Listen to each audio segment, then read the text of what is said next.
इसके तशरीफ़ फरमा मुअज़्ज़ज़ व मुकर्रम उलमाए किराम, शुहराए इस्लाम, खुसूसन हज़रत मौलाना गुलाम हैदर साहब क़िबला व दीगर सामईन, पर्दा नशीन सामियात, अस्सलामु अलैकुम व रहमतुल्लाहि तआला व बरकातुहू। ये बंद होगा का देखो, ये बंद कर दो। कोई इसको बंद कर पाएंगे तो बंद कर दें। आवाज़ बहुत डिस्टर्ब कर रहा है, बहुत आवाज़ भी डिस्टर्ब है, हवा के साथ आवाज़ भी इसके रहा है। बंद कर देता ना, उसकी आवाज़ भी आ रही है ना, उसकी आवाज़ डिस्टर्ब हो।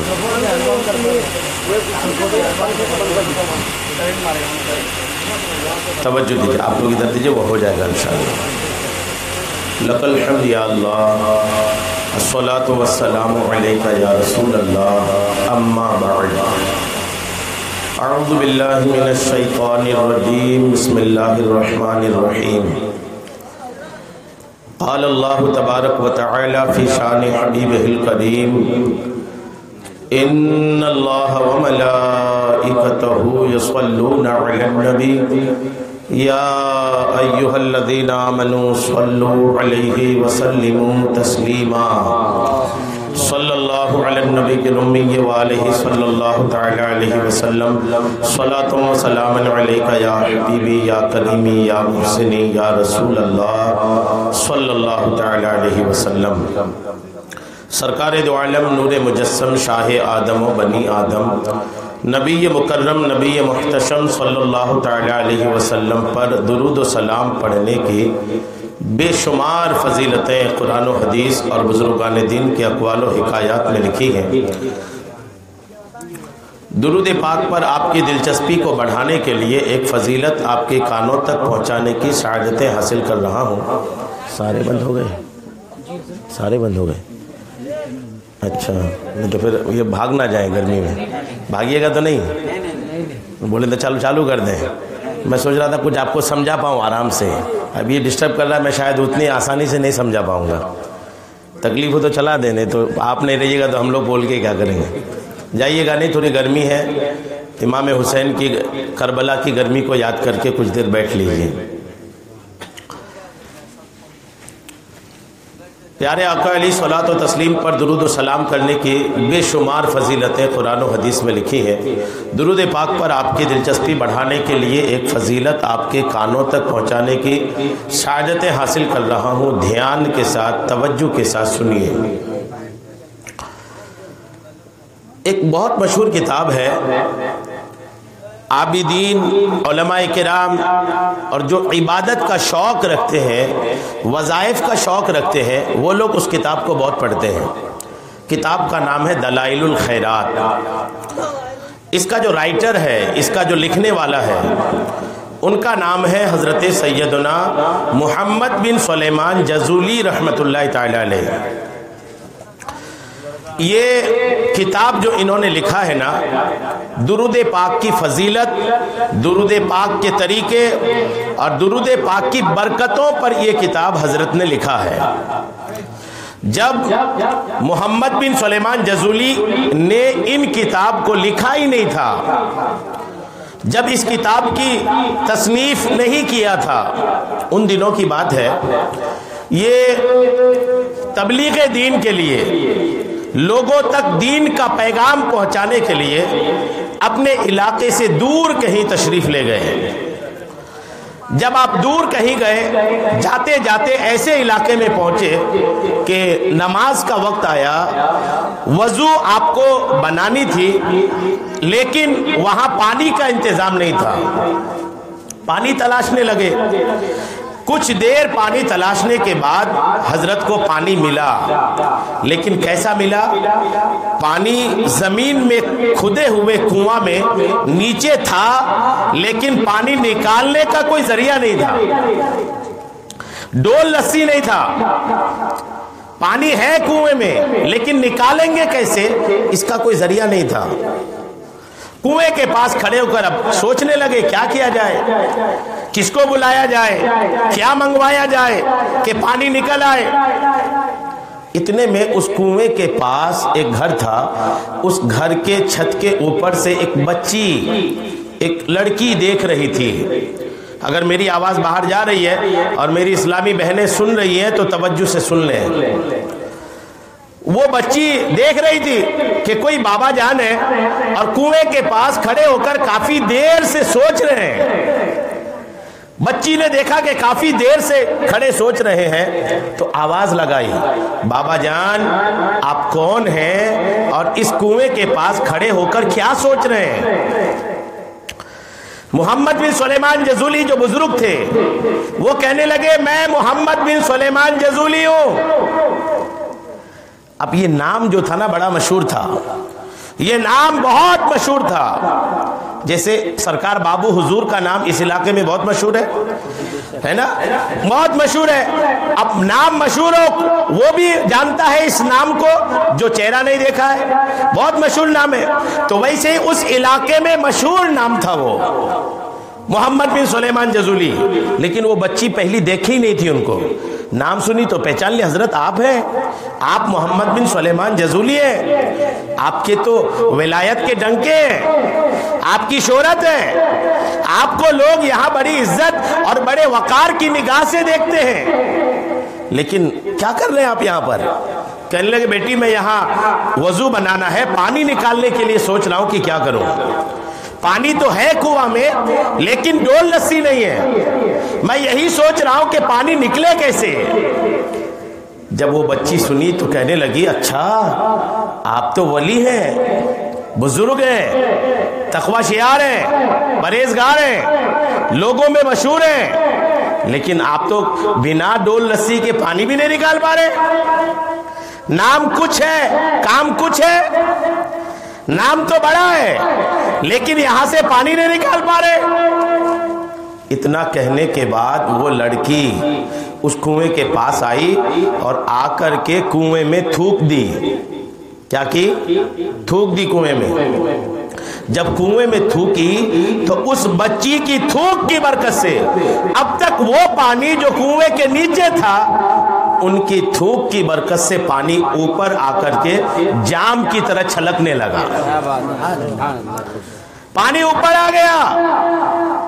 मोहम्मद बिन सुलेमान जजूली ने मौका को गनीमत देखा कि मौका अच्छा है, पहले तो वजू बना के नमाज पढ़ा जाए। हम लोग की तरह लोग थोड़ी थे, वो लोग नमाज पढ़ने का बहाना ढूंढते थे, हम लोग नमाज छोड़ने का बहाना ढूंढते हैं, है ना। अच्छा खासा हाजी साहब, नमाजी साहब के यहाँ भी अगर कोई मैयत हो जाए तो नमाज छोड़ देते हैं, घर में शादी हो तो नमाज नहीं पढ़ते, कोई दोस्त मेहमान आ गया तो छोड़ देते हैं। यानी हम लोग का हाल ये है कि नमाज छोड़ने के बहाने ढूंढते हैं और ये बहुत महंगा पड़ेगा, ये आदत बहुत महंगी पड़ेगी कि लोग नमाज पढ़ने की नहीं बल्कि नमाज छोड़ने की बहाने तलाशते रहते हैं। बहरहाल वो बुजुर्ग थे, उन्होंने पानी लिया, नमाज वजू बनाया, नमाज पढ़ा। नमाज पढ़ने के बाद उस बच्ची से पूछे, बच्ची तेरी थूक में वो बरकत, तेरी थूक में वो तासीर, तेरे थूक में वो पावर कहां से आया कि तुमने थूक दी तो वो पानी जो अब तक नीचे था तेरी थूक की वजह से ऊपर आ गया? क्या चीज थी तेरी थूक में?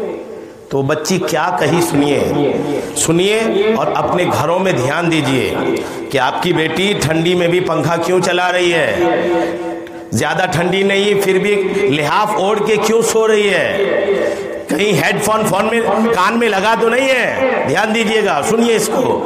वो बच्ची कहने लगी, हुजूर मेरी आदत यह है कि जब मैं बिस्तर पे जाती हूँ, जब तक रसूलुल्लाह पर 100 बार दुरूद नहीं पढ़ लेती तब तक सोती नहीं। क्या बात है। बिस्तर पे जाकर जब तक रसूलुल्लाह पर दुरूद नहीं पढ़ लेती तब तक सोती नहीं हूँ। ये जो मेरे थूक में पावर है ये उसी दुरूद पाक की बरकतों से है।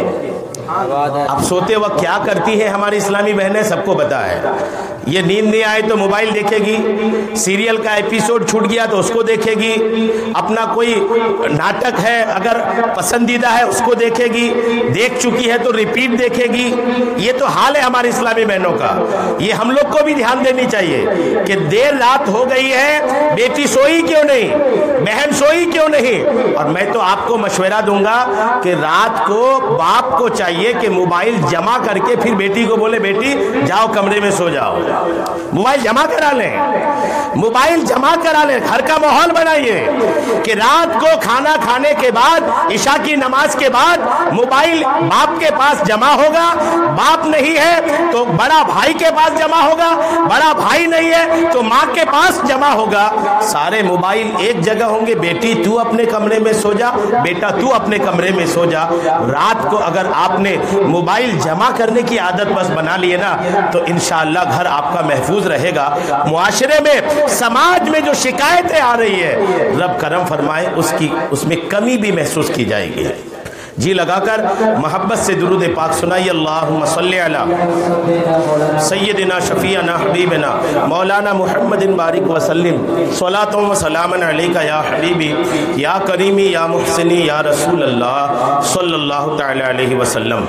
आप घबराइएगा नहीं कि मैं मुहर्रम के जलसे में ये क्या बोल रहे हैं। मैं इंशाअल्लाह इमाम हुसैन पर ही बयान करूँगा, लेकिन मेरा अपना एक अंदाज़ है कि इमाम हुसैन की ज़िंदगी से भी जो हम लोगों के लिए सबक है, इमाम हुसैन के किरदार से जो हमारे लिए सबक है, इमाम हुसैन की जिंदगी से हमें जो सीखने की चीजें हैं, मैं उसको हाईलाइट करके आप तक पहुंचाने की सादत हासिल कर रहा हूं। यूं जलसा कर लेना, बयान सुन लेना कि सुबह हुई कोई पूछा कैसा बयान था तो बोले बहुत प्यारा बयान था, हजरत ने बहुत प्यारा बयान किया। बोले सीखे क्या?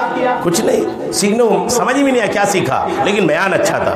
तो ऐसा अच्छा बयान किसी काम का नहीं। बयान वही अच्छा जिसमें आप भी कुछ सीख लें, हम भी कुछ सीख लें, और उस बयान के जरिए अगर कुछ चेंजिंग आ जाए, कुछ तब्दीली आ जाए, जिंदगी जीने के अंदाज में कुछ फर्क रिकॉर्ड किया जाए, वही प्रोग्राम कामयाब है इंशाअल्लाह। तो कोशिश कीजिए। इमाम हुसैन की जिंदगी पर आते हैं। इमाम हुसैन रज़ी अल्लाह तआला अन्हु ने करबला का मैदान लड़े थे ना जी। इमाम हुसैन के साथ कितने लोग थे जी? एक तारीख से सुन रहे हैं ना आप लोग, तो उसका कुछ समझ में तो आना चाहिए। कितने लोग थे? 72 लोग थे ना। अच्छा, 72 वो लोग थे जो शहीद हुए थे, बाकी सारे लोग मिलाकर 82 लोग थे, ये भी याद रखिएगा। बाकी और जो घर की औरतें थी, बच्चे थे, बच्चियां थी, वो सब मिला के कितने थे? 82। तो 72 लोग शहीद हुए थे, और सामने यजीदी फौज हजारों की तादाद में, बास किताबों में 22,000 भी है, बास किताब में इससे भी ज्यादा है। यानी सामने यजीदी फौज हजारों की तादाद में, इमाम हुसैन के साथ 72। लड़ाई का मामला आया, इमाम हुसैन पीछे नहीं हटे। लड़ाई की वजह क्या थी? बात क्या थी? बेस क्या थी? करबला क्यों हुई? इमाम हुसैन क्यों लड़े? खुद भी शहीद हुए, अपने घर वालों को भी शहीद किया, क्यों? माजरा क्या था सुनिए। जब तक इमाम हुसैन रज़ी अल्लाह ताला अन्हु अबू बकर सिद्दीक खलीफा बने, खामोश रहे। हजरत उमर फारूक आजम खलीफा बने, खामोश रहे। उस्मान गनी खलीफा बने, हुसैन खामोश है। अली खलीफा बने, हुसैन खामोश है। इमाम हुसैन को लड़ने का कोई शौक नहीं चढ़ा था। सुनिएगा, ध्यान दीजिएगा। इमाम हुसैन को लड़ने का कोई शौक नहीं चढ़ा था। अगर इमाम हुसैन खलीफाओं के खिलाफ होते तो सिद्दीक अकबर के खिलाफ भी उठते, हजरत उमर के खिलाफ भी खड़े होते, हजरत उस्मान गनी के खिलाफ भी खड़े होते। यहां तक के यजीद का बाप, यजीद के वालिद साहब हजरत अमीर माविया, ये भी अमीर बने, ये भी मुसलमानों के हाकिम बने। हजरत इमाम हुसैन इनके खिलाफ कुछ नहीं बोले। आखिर यजीद के खिलाफ ही क्यों आ गए? जब तक खुलफाए राशिदीन का दौर था, इमाम हुसैन उस वक्त भी थे, किसी के खिलाफ नहीं किया, यजीद के वालिद के भी खिलाफ नहीं किया। आखिर अमीर माविया जो यजीद के वालिद साहब थे, इनके इंतकाल के बाद इमाम हुसैन रदियल्लाहु ताला अन्हु क्यों खड़े हुए? आखिर क्यों यजीद को मानने से इमाम हुसैन ने इनकार किया? ध्यान दीजिए इस बात पर। आखिर वो कौन सी बात थी जिस बात की वजह से इमाम हुसैन ने करबला की जंग लड़ी? यजीद की तरफ से तो ये था इमाम हुसैन को कि आप हमारे हाथ में बैयत कर लीजिए, आपको छोड़ दिया जाएगा। इतनी सी बात थी। यजीद का कहना था हुसैन मेरे हाथ में बैयत कर लो, मुझे खलीफा मान लो, मुझे मुसलमानों का अमीर मान लो, इतना सा कर लो, चले जाओ मदीना, शान से जियो। लेकिन इमाम हुसैन रदियल्लाहु ताला अन्हु जान देना गवारा किया, लेकिन यजीद के हाथ में बैयत होना गवारा नहीं किया। क्यों? अगर बैयत कर लेते हुसैन का क्या बिगड़ता? अगर बैयत कर लेते, यजीद को अपना लीडर, अपना रहनुमा, अपना अमीर तस्लीम कर लेते, तो हुसैन का क्या बिगड़ता? जान बच जाती, घर वाले बच जाते, और फिर आगे की जिंदगी मिलती मदीने में जीने को। हुसैन से पूछे, हुसैन आपने क्यों लड़ा? आपने बैयत क्यों नहीं किया? तो इमाम हुसैन की रूह से आवाज आएगी कि जब तक सिद्दीक़ अकबर खलीफा रहे, मेरे नाना का दीन उन्होंने अच्छे से संभाला। जब तक हजरत उमर से लेकर अली तक, अली के बाद हसन, फिर अमीर माविया तक, जब तक ये लोग कुर्सी पर बैठे, इमाम हुसैन खुद इनसे बैयत किया, और बैयत करने के बाद उनको खलीफा माना, उनके खिलाफ खुरूज नहीं किया, तलवार नहीं निकाली, उनके खिलाफ आपने लड़ाई नहीं लड़ी।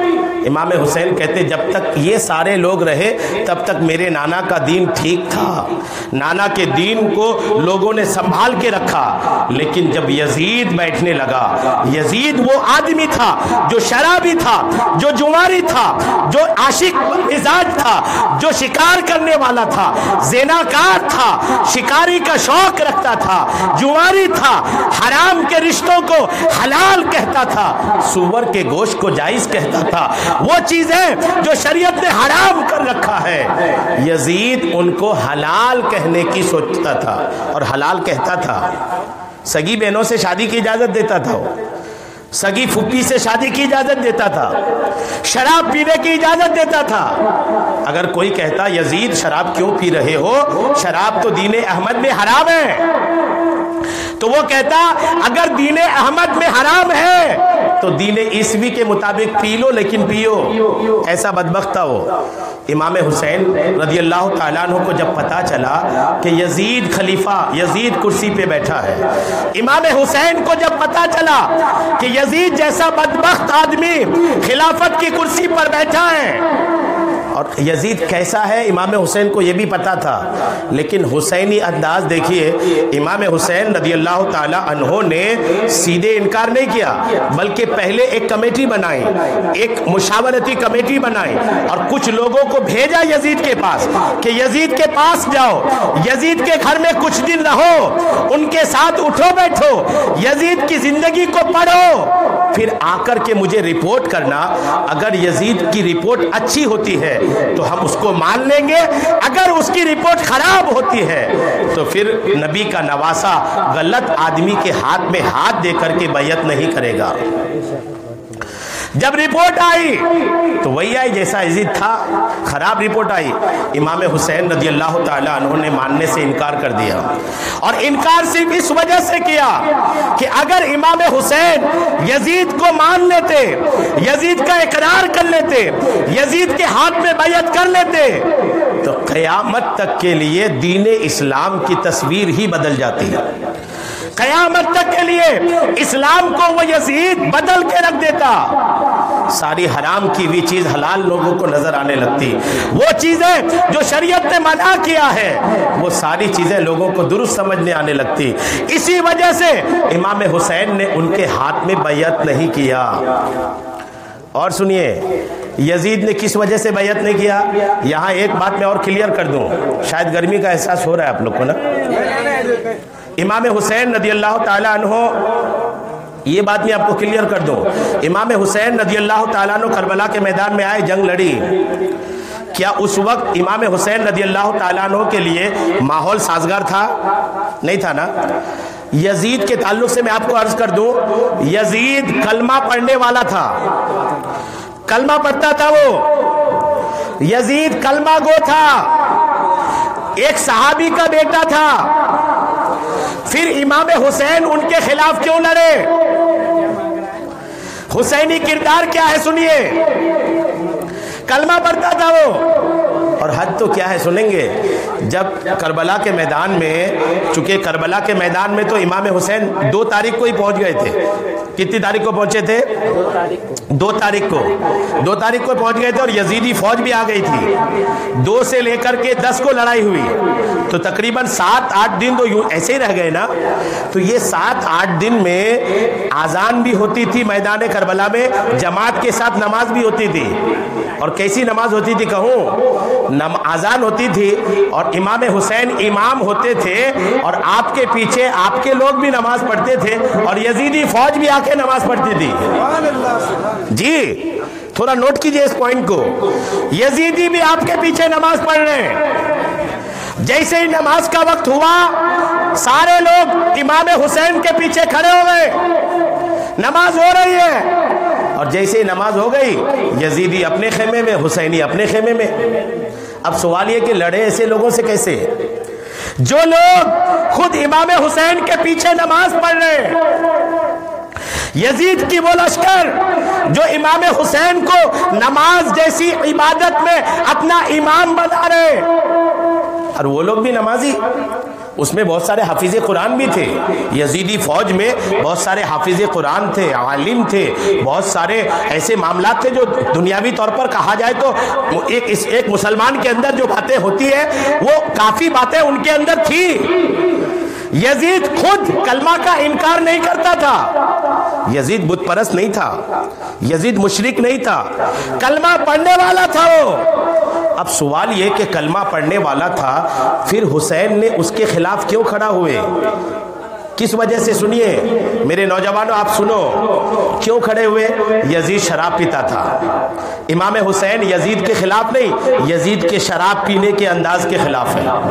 नोट कीजिएगा, यजीद जुआ खेलता था। इमाम हुसैन यजीद की बॉडी से नफरत नहीं कर रहे, यजीद की जो आदत है जुआ खेलने की, उससे नफरत कर रहे हैं। यजीद ज़िनाकार था, हुसैन को यजीद के जिस्म से दिक्कत नहीं, उनकी ज़िना की आदत से दिक्कत थी।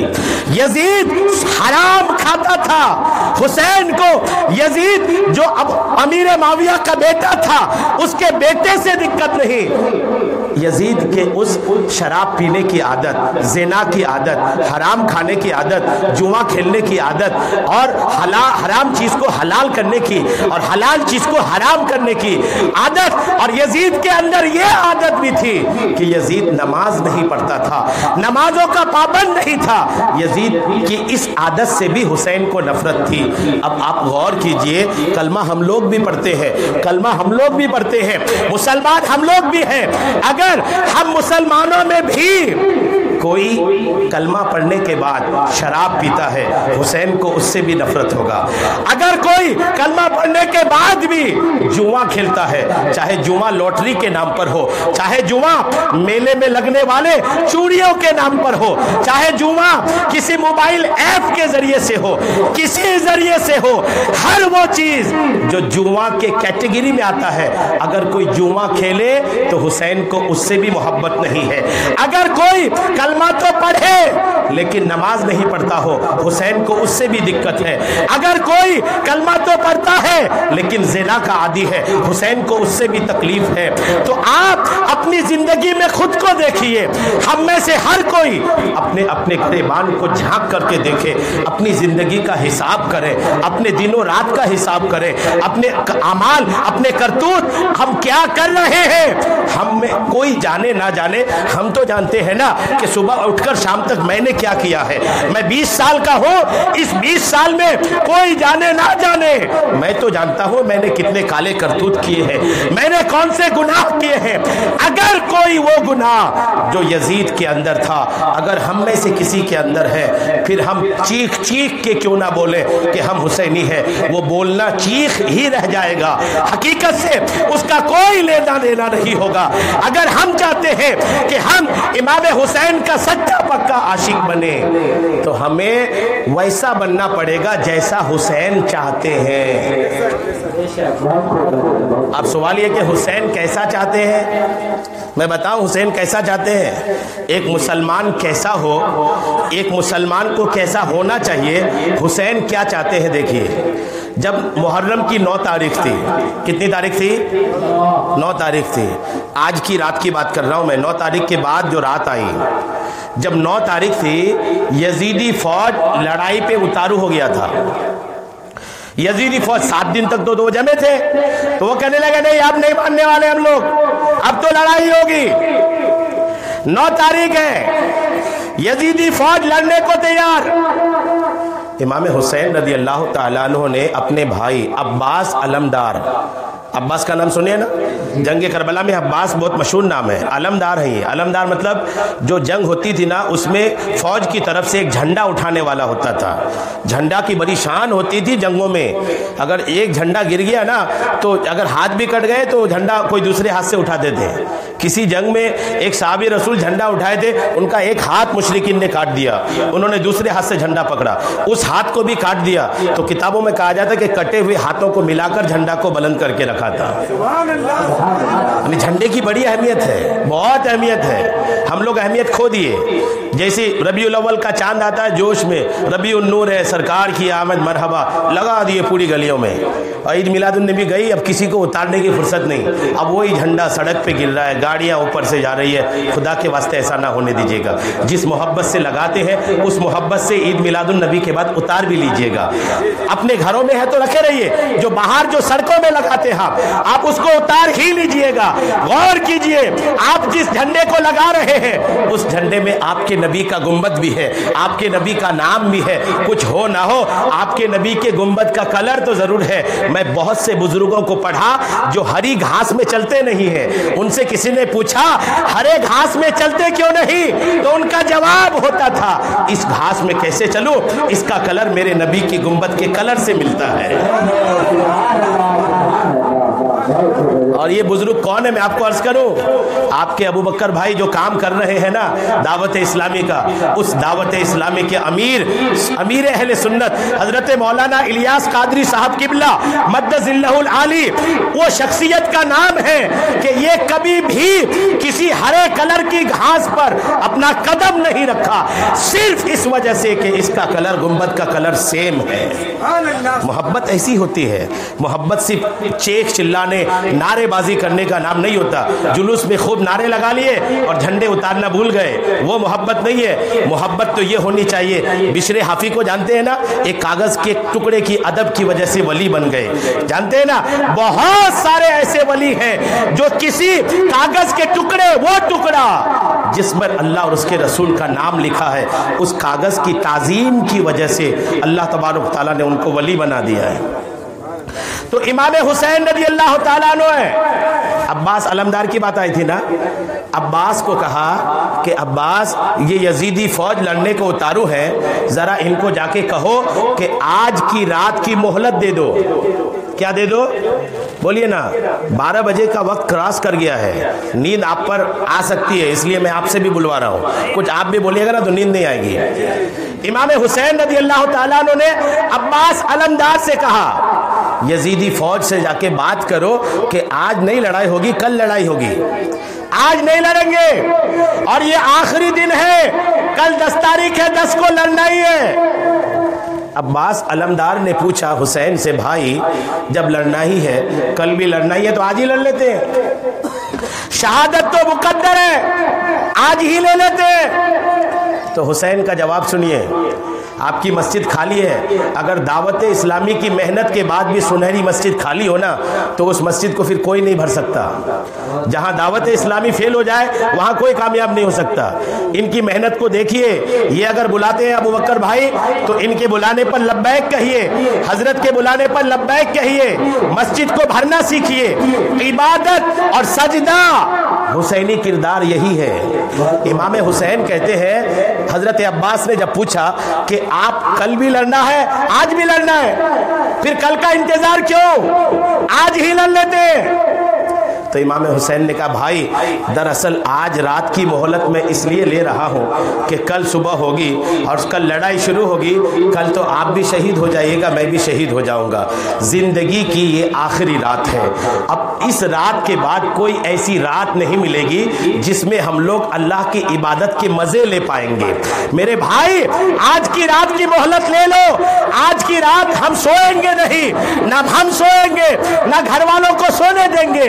रात भर खुदा की इबादत करके, इस रात को खुदा की इबादत के मजे लेने की जो आखिरी मौका है, उसके मौके को भुना करके जब सुबह होगी फिर लड़के शहीद होंगे। और जब शहादत पाकर पहली बार नाना के सामने, अल्लाह के रसूल के सामने हाजिर होंगे तो फख्र से कहेंगे, नाना जान, हम जिंदगी की आखिरी रात को भी खुदा की इबादत करके आपके पास आए हैं। ये हुसैनियत है। हुसैनियत ये है जी, रात दिन भर अखाड़ा निकाले, खूब खेले कूदे, और फिर अखाड़े के दौरान भी नमाजों का पता नहीं, और फिर कौन कहाँ डंडा ज़्यादा घुमाता है, कौन किसके घर के सामने ज़्यादा खेलता है, वो सबको पता है। क्या ये किसका, इसका घर है, ये देख रहा है या ये देख रही है, यहाँ खेलो, यहाँ कूदो, यहाँ लंगर बांटो, ये कौन नौजवान क्या करता है, सब जानते हैं। ये हुसैनियत के नाम पे जो गुनाहों का बाजार गरम है ना, उसको बंद कीजिए। और सच्ची हुसैनियत ये है कि आदमी हुसैन के बस एक रात को, जो आज की आशुरा की रात की बात है, जिस रात को हुसैन की जिंदगी की आखिरी रात थी, उस रात को भी हुसैन ने नमाज नहीं छोड़ी। इशा की नमाज तो है ही, इशा की नमाज के साथ साथ रात भर खुदा की इबादत में अपनी रात को काटा। और हैरत तो तब है, सुनिए, हैरत तो तब है कि उस दिन, जिस दिन 10 तारीख को, कल 10 तारीख है, 10 मुहर्रम को लड़ाई हुई थी, 10 तारीख की सुबह की फजर की नमाज भी इमाम हुसैन जमात के साथ पढ़े थे।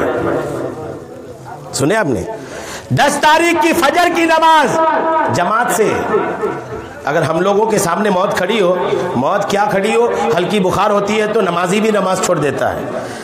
हल्का सर दर्द होता है, यार सर दर्द हो रहा है, हल्की कोई तकलीफ हो गई, कोई दोस्त आ गया, कोई मेहमान आ गया, कोई फंक्शन है, मैयत हो गई है, छोड़ देते हैं नमाज। जबकि हुसैन के सामने शहादत खड़ी थी, हजारों की तादाद की लश्कर खून की प्यासी बनकर सामने खड़ी थी, लेकिन हुसैन ने रात भर सोया नहीं, जागकर इबादत किया और फजर की नमाज भी जमात के साथ नमाज पढ़ी। क्या पैगाम है? पैगाम ये है, कंडीशन कैसी क्यों ना हो जाए, हालात कैसे क्यों ना हो जाए, माहौल कितना खराब क्यों ना हो जाए, एक मुसलमान की और एक हुसैनी की पहचान ये है कि वो नमाज को बहरहाल पढ़ेगा, बहरहाल पढ़ेगा। हम लोग का क्या हो गया है, बाहर जज्बा बहुत है। जैसे अभी कोरोना के शुरुआत में मस्जिदें बंद हो गई थी, हमारे नौजवान सोशल नेटवर्क में खूब लिख रहे थे, मस्जिदें बंद कर दिया, मस्जिदें बंद कर दिया, नमाज पढ़ने जाने को नहीं मिल रहा है। और जब मस्जिदें खुल गई तो जो लिख रहे थे वो भी गायब है। अब वो लिख भी नहीं रहे, अब लिख भी नहीं रहे, लिखेंगे तो फंसेंगे। अब उस वक्त बंद थी तो खूब लिख रहे थे, मस्जिदें बंद कर दी गवर्नमेंट ने, और जब खोल लिया तो आने वाले नहीं। बाबरी मस्जिद का मसला ही ले लीजिए, क्या हो हल्ला किए, अपने मोहल्ले की मस्जिद को आबाद नहीं किए और किसी दूर की मस्जिद के बारे में सोचना बेकार है। अगर आपने अपनी मस्जिद को आबाद रखा तो इंशाअल्लाह ऐसी हजारों बाबरी मस्जिद आप बना के तैयार करोगे। लेकिन अगर आपने अपनी मस्जिद को वीरान किया तो उसके बाद दूसरे नंबर के लिए भी तैयार रहिए। अगर आपने अपनी मस्जिद की अहमियत खुद गिरा करके रख दिया ना तो दूसरे लोग इस पर आवाज जरूर उठाएंगे। इसलिए अपनी मस्जिद को आबाद कीजिए। हुसैनी इस किरदार इसी को कहते हैं। नमाज पढ़िए, हुसैनी किरदार इसी को कहते हैं। ये तो आपने कई बार सुना होगा ना, करबला के मैदान में इमाम हुसैन रज़ी अल्लाह ताला अन्हु के बदन पर 72 जख्म लगे थे। कितने जख्म लगे थे? 72। और इतने जख्म लगे कि आप घोड़े पर बैठ के रह नहीं पाए, गिर गया, जमीन पर तशरीफ लाए। आपका मुबारक बदन, वो बदन जिसको रसूलुल्लाह चूमा करते थे, वो बदन जिसको रसूलुल्लाह अपने कंधों पे उठाया करते थे, वो बदन जिसकी प्यास रसूलुल्लाह अपनी जबान चुसा करके पूरी कराते थे, वो बदन जिसके लिए जन्नत से अल्लाह लिबास भेजा करता था, वो बदन जिसके जो झूले में हो तो फरिश्ते उस झूले को झुलाया करते थे, वो मुबारक व पुरनूर बदन जब घोड़े से 72 जख्म खाने के बाद जमीन पर तशरीफ लाया तो इमाम हुसैन के सीने पर एक यजीदी आके बैठा, और वो यजीदी जब गर्दन काटने की कोशिश किया तो इमाम हुसैन का कहना था, ओ यजीदी थोड़ी मोहलत दे दे, मैं नमाज पढ़ना चाहता हूँ। 2 रकत नमाज में जब मेरा सर आखिरी सजदे में हो तो उस वक्त मेरे गर्दन पे तुम तलवार चढ़ा देना। ये बहुत सुने हो आप, लेकिन सुनना ही बस नहीं, सुने बहुत है। हम लोग सुन सुन के सुन्नी नहीं है, हम अहले सुन्नत तरीक़ेकार से हैं। सिर्फ सुनना नहीं है, सुन के कभी गौर भी करें। आप स्कूल की किताबों में पढ़ते हैं, साइंस के हो सकता है साइंस के स्टूडेंट भी हो, किसी और शोबे के स्टूडेंट भी, आप लोग कितना गौर करते हैं। इम्तिहानात के समय रात रात भर किताबों पे बिता देते हैं, गौर करते हैं। जिसको मैथ में महारत हासिल करनी है वो उसके फार्मूले पे गौर करता रहता है, इंग्लिश है ग्रामर पे गौर करता रहता है। मेरे भाई कभी इस पे भी तो गौर करें कि इमाम हुसैन ने 72 जख्म खाने के बाद भी आखिर सजदे की ही ख्वाहिश क्यों किया? उस वक्त भी आखिर आपने नमाज को ही क्यों याद किया? उस आखिरी वक्त में भी नमाज को याद करके क़यामत तक के मुसलमानों को इमाम हुसैन रज़ी अल्लाह ताला अन्हु ने पैगाम दिया, कुछ भी हो जाए नमाज मत छोड़िएगा। ये हुसैनी पैगाम है, हम क्यों बोले, ये हुसैनी पैगाम है। और आपको ये पैगाम लेना है, इसलिए लेना है कि सारा इस्लामपुर सो रहा है ना, हुसैन का जिक्र सुनने के लिए तो आप बैठे हैं। सारा इस्लामपुर तो सो रहा है, मैं भी आया तो सन्नाटा था पूरा, सब सो रहे हैं, आप जिक्र सुन रहे हैं। और जब आप जिक्र सुन रहे हैं तो आपको ये बनता है कि आप हुसैनी किरदार को लें। आप कहोगे फायदा क्या होगा? हुसैनी किरदार को लेने का फायदा मैं बताऊं। अमर इब्न लैस मुसलमानों का एक बहुत बड़ा हाकिम था। क्या नाम था बोलिए, सब बोलिए ना, नींद छूट जाएगी। अमर इब्न लैस, क्या नाम था?